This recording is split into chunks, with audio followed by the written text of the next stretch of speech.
देश की आधी आबादी यानी कि महिलाओं को उनके अधिकार दिलाने वाला जो महिला आरक्षण बिल है लोकसभा से पास हो गया है, आज राज्यसभा में पेश किया जाना है। हमारे साथ मौजूद हैं बीजेपी की लोकसभा सांसद सुनीता दुग्गल जी। सुनीता जी, कल काफ़ी चर्चा हुई और बिल पास हुआ, लेकिन हमने देखा है कि दो सांसद ऐसे भी रहे हैं जिन्होंने इसका विरोध किया।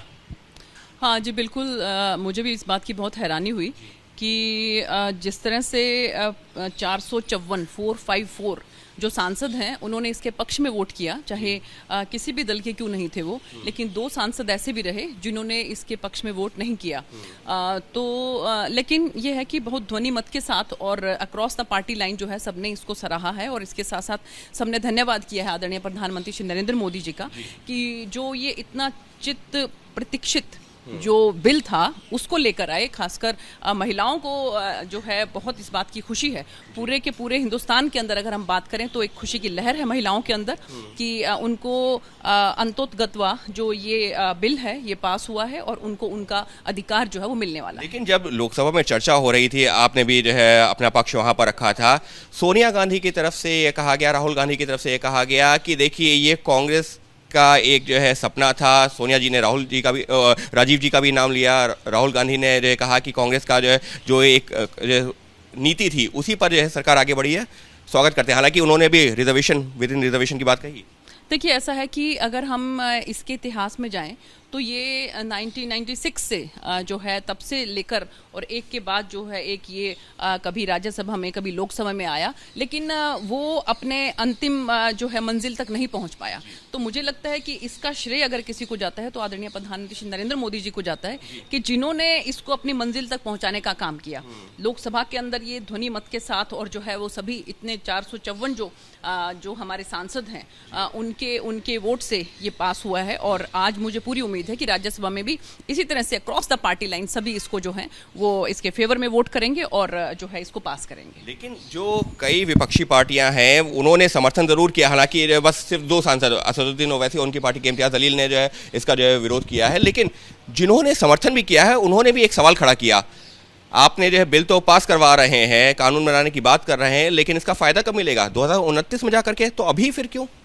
देखिए, ऐसा है कि इसके अंदर बहुत सी ऐसी तकनीकी जो हैं वो उनको पूरा करने के बाद ही जो है ये अमल में लाया जा सकेगा। क्योंकि चाहे हम बात करें सेंसस की तो बहुत सालों से ही जो सेंसस नहीं हुआ है, तो सेंसस होने के बाद हमारी एग्जैक्ट हमारी पॉपुलेशन क्या है और उसके बाद फिर जो डिलिमिटेशन है कि उसके बाद जो है पॉपुलेशन के हिसाब से हमारी सीट्स कितनी होंगी, तो उसके अकॉर्डिंगली ही इसमें जो है वो महिलाओं को रिजर्वेशन मिल पाएगी। तो इसीलिए जो है इसके अंदर जो है वो थोड़ा समय लगेगा, लेकिन ये है कि बिल पास होने के बाद वो अमल में ज़रूर लाया जाएगा। लेकिन सवाल ये उठता है, जैसे विपक्षी पार्टियां कह रही हैं कि लड्डू तो आपने दिखा दिया, लेकिन आज की तारीख में अगर हम लड्डू खा ही नहीं सकते तो क्या इस बिल को जो कानून बनाने की बात हो रही है सिर्फ चुनाव को ध्यान में रखते हुए किया जा रहा है? क्या टाइमिंग के ऊपर भी सवाल खड़े कर रहे हैं? नहीं, देखिए, ऐसा है कि जैसा मैंने आपको बताया कि बहुत सी चीज़ें ऐसी होती हैं क्योंकि ये जो है इसको कॉन्स्टिट्यूशन के अंदर इसमें जो है अमेंडमेंट है।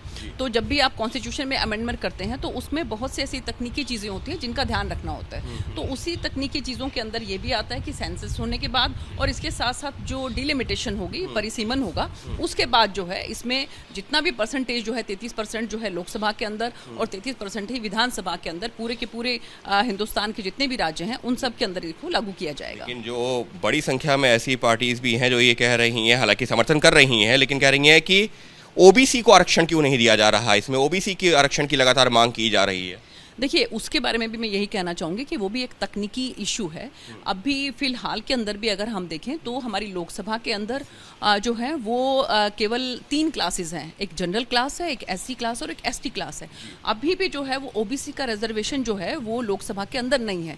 तो जो हमारे कानून के अंदर, जो हमारे कॉन्स्टिट्यूशन के अंदर जिस तरह से जो प्रस्तावित है उसके हिसाब से ही जो है वो आगे रिजर्वेशन महिलाओं के उसमें भी होने की संभावना है। बस एक आखिरी सवाल, राज्यसभा में जो है ये बिल आज पेश होना है, लोकसभा से पास हो चुका है, आप मान रहे हैं दोनों सदनों से पास होकर के आज एक इतिहास बनने जा रहा है। बिल्कुल, इसमें कहीं कोई दो राय नहीं। नई जो भवन है, संसद भवन है, उसके अंदर सबसे पहले जो आगाज़ हुआ है वो इस महिला आरक्षण बिल का हुआ है। इस बात के लिए मैं माननीय प्रधानमंत्री जी को तहे दिल से धन्यवाद करती हूँ, बल्कि पूरे हिंदुस्तान की महिलाएं जो हैं उनको धन्यवाद करना चाहती हैं कि नई लोकसभा के अंदर सबसे पहला बिल जो पास हो रहा है लोकसभा में पास हो गया और आज राज्यसभा में भी पास होने की पूरी उम्मीद है। पूरी उम्मीद है। देश की महिलाओं को भी इसकी जो बधाई दे रही हैं सुनीता दुग्गल, उनका साफ तौर पर कहना है कि सरकार की यही जो है सबसे बड़ी जो कोशिश थी कि जब नए संसद भवन में पहुंचे तो देश की आधी आबादी को उनका अधिकार दिलवाया जाए और उसी कड़ी में ये प्रयास किया गया है।